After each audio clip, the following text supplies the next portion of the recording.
So as mentioned, the consumer price index now up 6.2% from a year ago. It's the hottest reading since 1990. Let's dig into the reasons why. Fuel oil rising almost 60% on the year, energy up 30%, used cars up 26%, new cars up 10%, and food up 12%. Now housing is starting to rise as well, playing some catch up to home price appreciation, up 4%, but rising quickly month on month. So how can you inflation protect your portfolio? Joining me now, Cheryl Pate is portfolio manager at Angel Oak Capital Advisors, and Chris Zaccarelli is CIO at Independent Advisor Alliance. Welcome to both of you. What a day. Cheryl, let's begin with you. How should people protect themselves? Yeah, absolutely. When we look at the data points around inflation, we are really more focused on staying shorter duration here, and particularly favorable on the financial sector. Banks in particular, consumer finance, are all leveraged to outperform in an inflationary environment, given a steeper yield curve, reacceleration, releveraging of the consumer, and still a benign credit environment. Chris, should you stick with inflation trades, or do we start to jump ahead and say, well, like Rick said, but the Fed's going to tighten, they're going to raise rates more. Maybe that could slow the economy. Maybe it brings bond yields down, even though they've been on the rise. At what point, how far ahead of the story do we try to get here?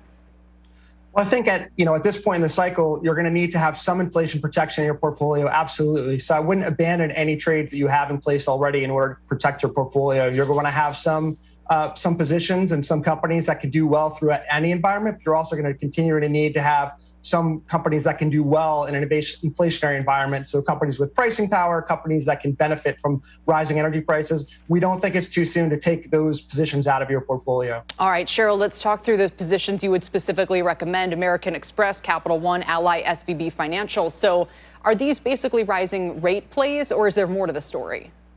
I think there's more to the story. When we think about the consumer finance and the credit card companies in particular, I think this is a great opportunity for card acquisition. We saw that in American Express earnings, where they added the highest number of new card accounts in over 3 years. So it's not just higher rates playing in here. It's a willingness to borrow again and spend again, which will drive higher volumes, higher loan growth, and then the rates are added into that in terms of margin expectations as well. I hope everybody caught what you were saying there, Cheryl, because there's huge macro implications. We'd love to see loan demand rising, but then you start to wonder about the velocity of money, which has been so low, and what if that starts to pick up again? And Chris, I think one estimate I recently saw was that if velocity of money just went back to what it was pre-crisis, nominal GDP would jump by like 25%. Unfortunately, inflation would probably be a big part of that, and the market's starting to price that in.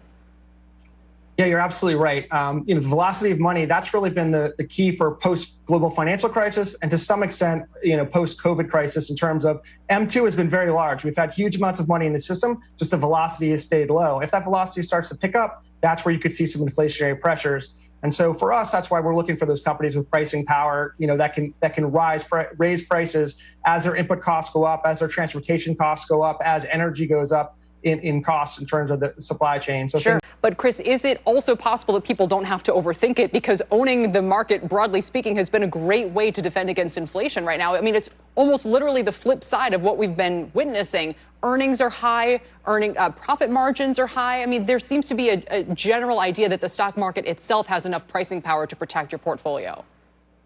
And I think it really depends. I mean, within the S&P 500, clearly it's a market cap weighted index. So you're seeing some of those more higher quality, more, better brand companies that are taking up a larger part of that index. And to some extent, owning the index can help you in an inflationary environment. But I think you'll see if inflation does go higher, even within the S&P 500, there's going to be winners and losers. And you're going to see a pretty big difference between those companies in the S&P 500, which can preserve their profit margins and either maintain their stock prices or move even higher, and those companies that are going to see those margins compress. And once investors see those margins compressing, you're going to see a little bit of a run for the exits within those companies. And that's something that, we would say you'd want to avoid and not necessarily own the index in that particular case. And I should mention the S&P is down about 0.5% right now, so it's not exactly flying after the CPI data. Chris Zaccarelli, Cheryl Pate, thank you guys both for your time today.